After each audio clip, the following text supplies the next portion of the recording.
also coming down, the humint going up, and of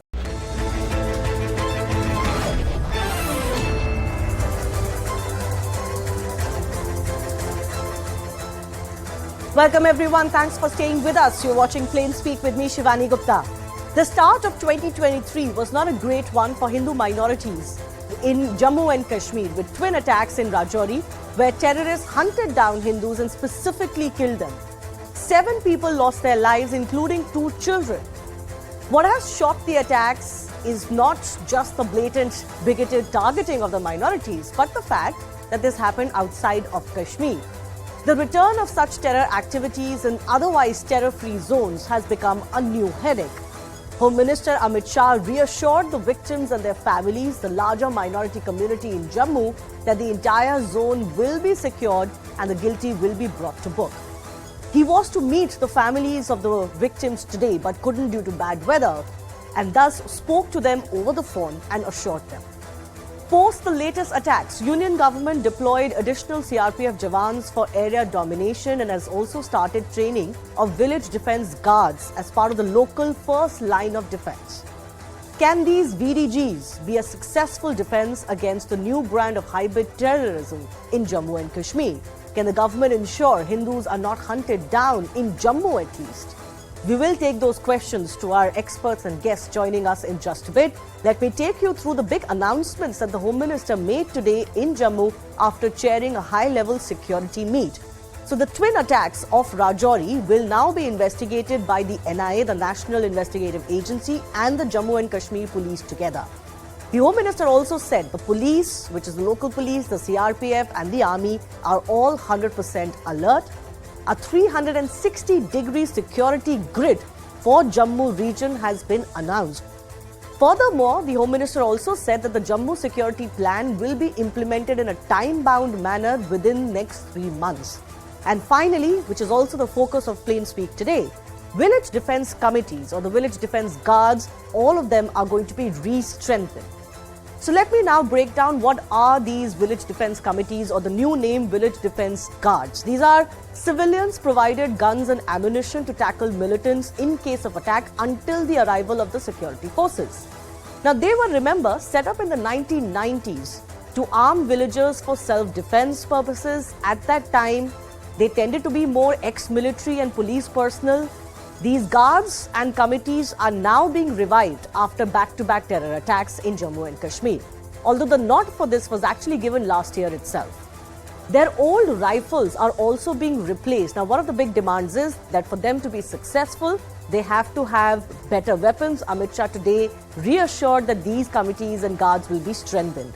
The Jammu and Kashmir Police, the Indian Army the CRPF are already holding training sessions for these guards, and they will function under the supervision of the district SPs and SSPs. So an idea that was borrowed from the 1965-1971 war that was implemented then in Kashmir in 1990s. Later, it just subsided because the need did not arise, is now coming back.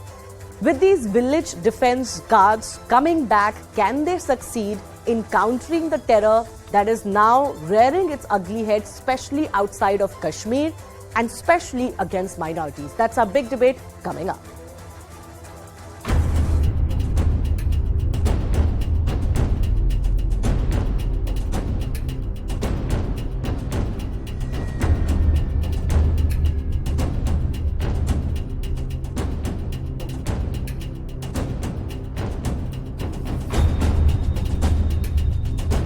इस संपूर्ण 360 degree सुरक्षा का चक्र बनाने का आज सभी एजेंसियों ने भरोसा भी दिलाया है और इस पर चर्चा भी हुई है। जिन लोगों ने भी ये घटना करी है उनको जम्मू कश्मीर पुलिस बहुत कम समय के अंदर नसीहत करेगी। धारा 370 हटाने के बाद ये 3 साल में सबसे कम घटनाएं भी हुई है, सबसे कम मृत्यु भी हुई है।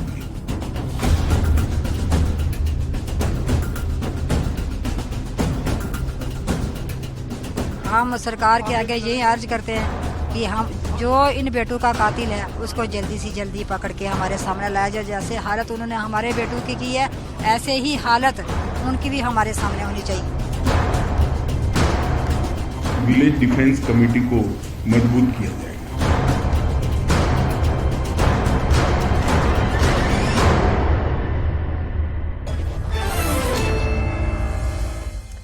Lieutenant General KJS Dhillon, former commander of the 15 Corps, is joining us. I want to understand from him, what does he think about the new situation in Jammu and Kashmir, especially outside of Kashmir.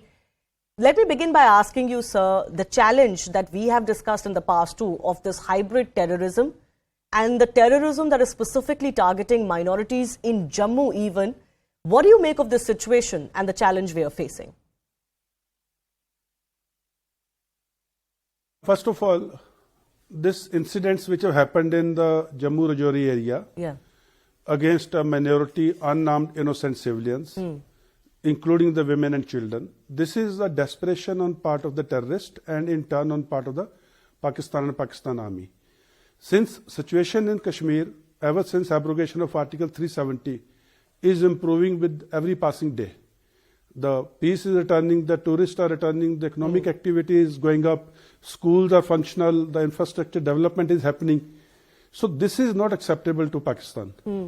As a result, what they are doing is they are picking up innocent children, and as in Kashmir, the information is flowing because of public wants peace. So they have shifted their focus towards Jammu region to remain relevant and remain in news. Okay. So that the domestic constituency in Pakistan, where the economy is failing, the politics is in turmoil, their diplomacy is in doldrums, the military is facing a lot of corruption charges and other. So to divert attention from the local issues, they are doing this. Yes, there are challenges, but the village defense committee system is a time-tested system, and in this incident also, the village defense committee personnel did a wonderful job. However, they need to be upgraded, wherein they get a better weapon systems, they get better night vision devices. They are interconnected. That means one village defense committee can come to the aid of the second village defense committee. As also they got to be connected to the nearest police post, police station, army post, CRPF post, so that they all, within 5 to 10 minutes, the reaction must reach wherever the terrorists are stuck. So the village defense committee of that particular village will be able to hold on or will be able to contest the terrorists for initial 5 to 10, 15 minutes. In the meantime, there must be a reaction coming or the reinforcement coming, and this village defense committee must be assured that the reinforcement is on the way, so that they fight with that much more vigor. The sons of the soil, and they are protecting their village. So their determination is much more than anyone else. I was going to ask you about the village defense committees, but I think you've answered the question. I do want to ask you though, how will you respond to critics who say that the situation in Jammu and Kashmir has actually become worse? Because many people say, including certain victims, that the fear amongst the minorities today is as bad as it was in the 1990s. Situation in any terrorist infested area, there are certain indices, there are certain parameters which tell you how bad the situation is. Situation is how many terrorists are active in that particular area, how many terrorist initiated incidents take place every month, how many terrorists are getting killed in the encounters, how many innocent civilians are getting killed in the encounters, how many new boys are getting recruited into the terrorism from that particular area. So all these parameters, indices, would tell you what was the situation in 1990 or what is the situation today. Having known the situation of 1990 since I was there and knowing the situation today, all these parameters, most importantly the recruitment of the local boys, all these parameters are on the downward decline, and situation is just not as bad as 1990. It is much better, but not. Having said that, we need to improve it further. We need to make it absolutely peaceful. So there's a work in progress. The residual terrorism activities, they will take a little time, but they are on the last leg now. Okay. I'm speaking to you on a day when the Home Minister was in Jammu. He also talked about these village defense teams. He talked about a security grid and making Jammu absolutely secure. Apart from, let's say, the VDCs or the VDGs, what else do you think needs to be done to overcome this new challenge of hybrid terror?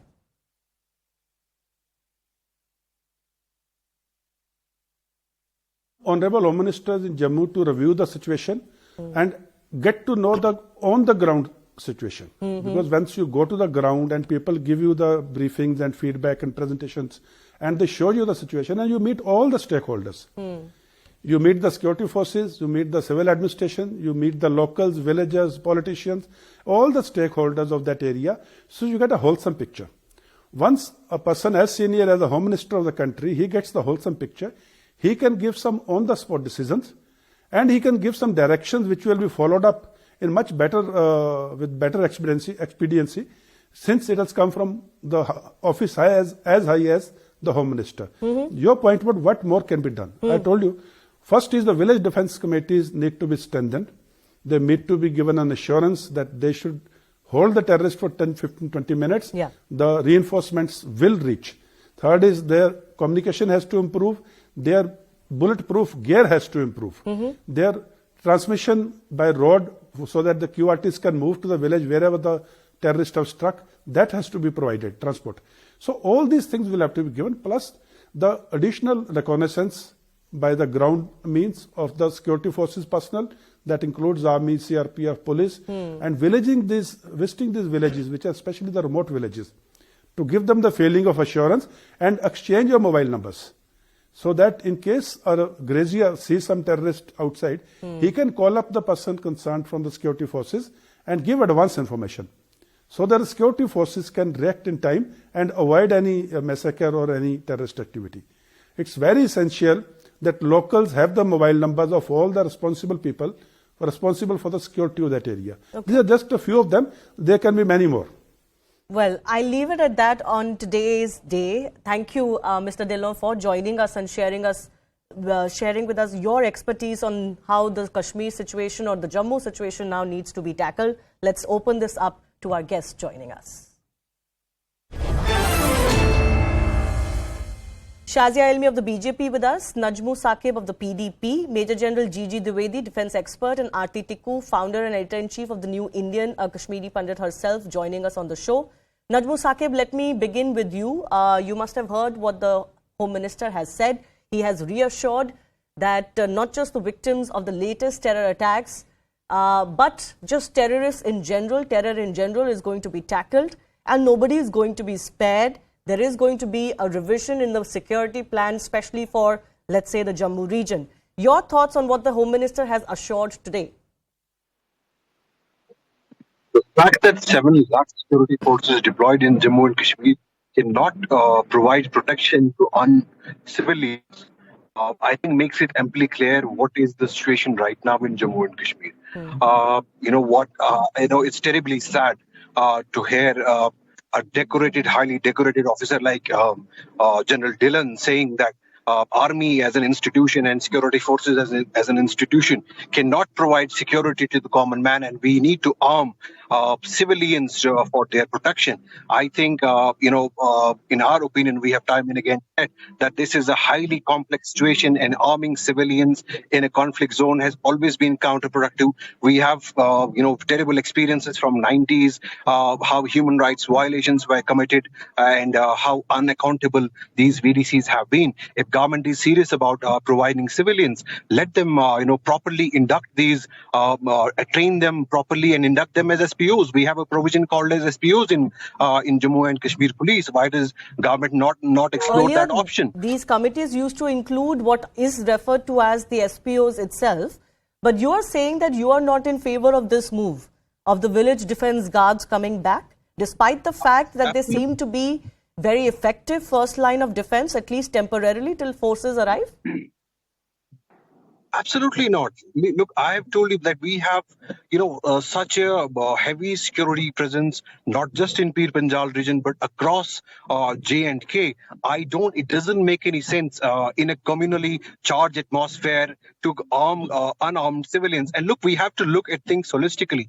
We, from the very word ab initio, we said that BJP playing politics, Gujar and Pahadi card in Pir Panjal region they are sacrificing national interests at the cost of their political interests. So we said we were very open at that point of time as well. Okay. And look, we have to look at the situation not just not just about these killings, but what is happening overall in Jammu and Kashmir. We have a significant minority. I mean, Kashmiri Pandits who are on protest for last 250 days. Their names, their addresses, their designations are leaked every day, and no one has been held accountable. They are being killed in broad daylight, and we were promised on the floor of the House that it is 370 and 35A which is the main cause for violence and terrorism in Kashmir.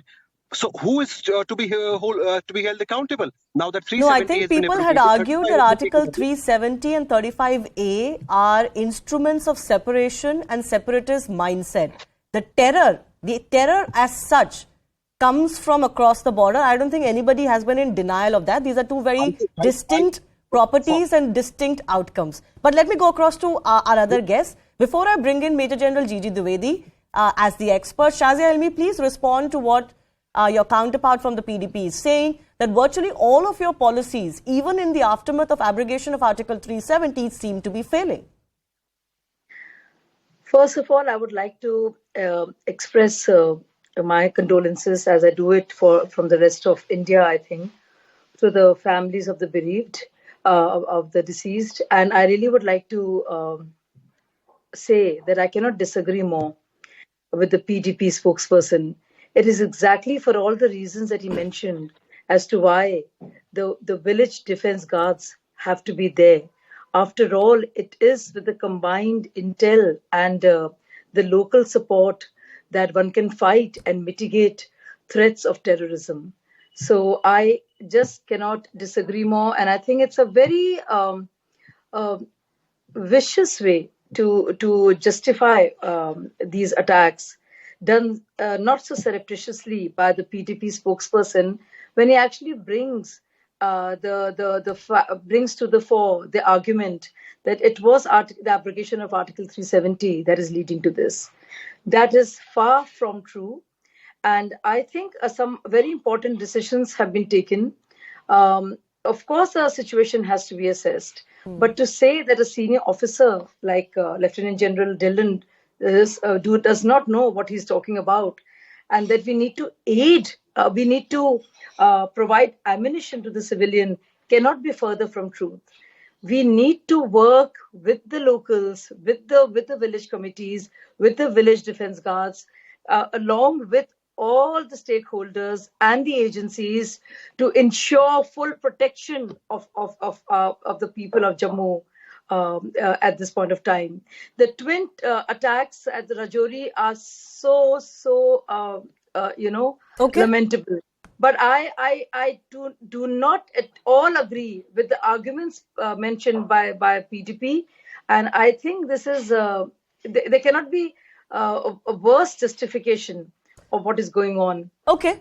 Well, I don't think I'm one that accepts justifications for terror in any case. And the situation in Kashmir, we all know why it is what it is. We don't need to fool ourselves. But we do have to assess what the situation today is. And I've been trying to do that with experts. Let me go across to Major General Gigi Dwivedi also. As I understand, sir, this concept of arming a local civilian population is frankly not new. Not particular to Kashmir alone. This is something that was done in the 1965-71 war as well. And then it was done in Kashmir as well. I've read that there were similar actions done in Punjab too to counter insurgency or militancy. So I want to understand from you, is this a good way, or can there indeed be, as the PDP representative is saying, some counter effects of doing something like this? Is this a twin-edged sword? Well, Shivani, firstly, I'd like to give you a ground view because for better part of my service, yes, I have spent in Valley on both sides of Punjab, Manipur, Nagaland. So I would like to start with a couple of very subtle observations, and I hope you'll have the patience to listen. First and foremost, please understand that we are in proxy war with Pakistan. It's not just a terrorism. It's not just all instances. There's a proxy war being orchestrated by Pakistan. Unfortunately, our responses are tactical. We are sometimes looking at north of Pir Panjal, sometimes looking south of Pir Panjal, sometimes looking at Punjab. But we need to have a strategic look at this, that this is a one war. And for us, India's border is one front. Point number one. Secondly, this proxy war is orchestrated depending upon how the situation played out. Right. When the summers are there, there's more heat in the valley. When the passes close, the focus shift to the south of Pir Panjal. And this is not the first time that terrorists are stuck in Rajouri. 2 years back, we had the operation for 45 days and we could not get them. And then comes Punjab. We are having drones coming. You tell me, from a country across, the drones are coming. We are doing shooting practice within our own territory. What are we going to do? What is happening inside Pakistan? So until we are able to deter what is the orchestrated party that is Pakistan, this is not going to stop. That is the strategic point of view. Now, coming to the tactical point of view, you see, now abrogation of Article 370 was a good move because it was required. And I have spent a lot of years in the valley, because until we had the political, kind of a umbrella, until we had the political will, we could not have moved forward, and that was shown by 370 and Act 35A, because there was a nexus between politicians, between the police, and between the terrorists. Now that nexus was broken. Definitely is a good move. Okay. But what further? Until it is a people's war, because you see, proxy war cannot be defeated by the army, by the police, by the paramilitary forces, by one party or the other. It's a national war. So everyone has to put their hands together. Now coming to beside the security forces, now the village defense committees in my time, now they are village defense guard. It's a good tool because it's a part of the, fighting the proxy war. And these are the first responders. When something happens, the village people armed, and number of them are ex-service people. Let me tell you, they have very good capability to fight the terrorists after terrorists are just half-baked trained people. And these, village guards, most of them are ex-service people. They have fought wars. They have seen the action. So when they are armed and armed well, not with the vintage weapon, but with a good weapon, they can be very effective. So I like to put the whole thing in perspective. Let's have a national policy to fight the proxy war. Let every element must be put together, whether politicians, whether the security forces, the citizens must all come together and not look at this as north of Pir Panjal, south of Pir Panjal, Rajouri, Poonch, Punjab. It has to take a one integrated look. Until we do that, you will see we'll keep getting the instances and we'll keep politicizing these issues, not taking as a national issue, because security is a national issue. It is not one party, not one element, but it has to be integrated all together. Yes, and the point that you made initially about what are we going to do about what comes from Pakistan, ultimately all of this emanates from Pakistan, I think is not lost on anyone. And fundamentally, that's also something we need to look at when we are fighting this proxy war. We need to look at the source of this war, as well as many in the valley may try to deny what the real source of this war is. But Aarti Tikku, I want to understand from you, everything that the union government is doing, do you think it is going a mile or a long way in assuaging the fears of the local minority communities? Because several of them, don't seem to be very convinced that they can be safe in Kashmir and now even possibly in areas around Jammu. Look, Shivani, the fact is that minorities in Kashmir as well as Jammu region are vulnerable targets. And unfortunately, the PDP spokesperson will not blame the major culprit, the perpetrator of violence against minorities in Kashmir, basically Pakistan and the Islamic jihad weapon that Pakistan has been using in Jammu and Kashmir. So now the efforts and the initiatives that the government of India has been taking since 2019, I would say that it's a mixed bag. Several initiatives have been taken to recover the lost ground, which in fact the conflict entrepreneurs, including the PDP, ceded to separatists, ceded to Pakistan, ceded to Islamic jihadis in Kashmir. Some of the initiatives have helped, in fact, to retrieve that ground in Kashmir, and that is the reason that separatists, that is the reason Pakistan-sponsored jihadis and all the anti-national elements are now changing their direction and focusing on Jammu region. That is precisely the reason we are seeing a greater number of attacks against minorities, because they are the most vulnerable targets.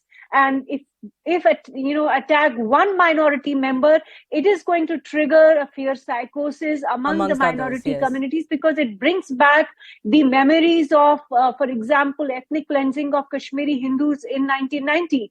And it, of course, will, it will evoke a very strong reaction from minorities.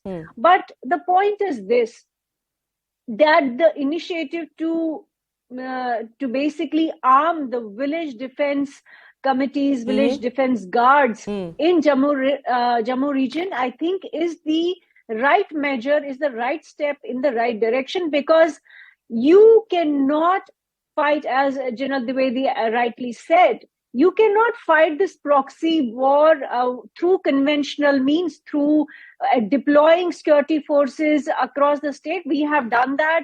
We've been there in the last 32 years. Security forces alone cannot fight it. You have to also, if you asked me, my personal recommendation, I would say that Jammu and Kashmir will always remain a very vulnerable state, because it borders the terror state of Pakistan. And therefore, you need to have out of the box and an unconventional way of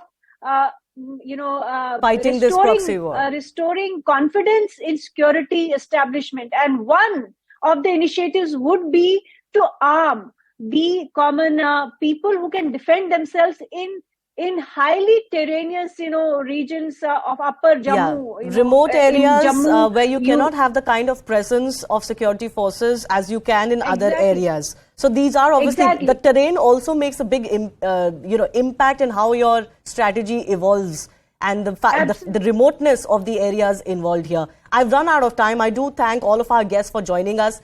One thing is very clear, something we've been saying for quite some time.